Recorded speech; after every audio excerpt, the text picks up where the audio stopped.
Cooperativa Agricola Volpago offre carne fresca di prima qualità. Ci trovi a Volpago del Montello, Pieve del Grappa, Tre Baseleghe e presso lo spaccio del contadino a Dolo e Massanzago. Bentrovati al meteo. L'anticiclone resiste determinando condizioni meteo stabili. Sabato 25 marzo. Da domenica si profila una svolta con l'arrivo di una perturbazione. Vediamo insieme il dettaglio. Sul Veneto avremo un ampio soleggiamento, il cielo sarà sereno o con locali annuvolamenti, anche consistenti, ma in genere senza conseguenze.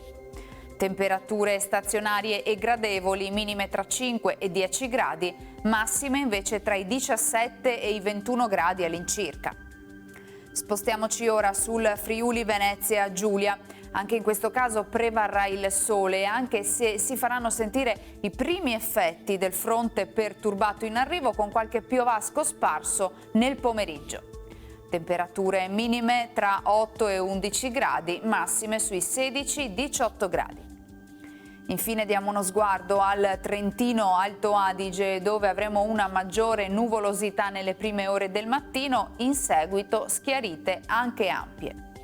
Temperature minime sui 6 gradi, massime sui 19-20 gradi all'incirca. Dal meteo di Antenna 3 è tutto, grazie per l'attenzione, arrivederci.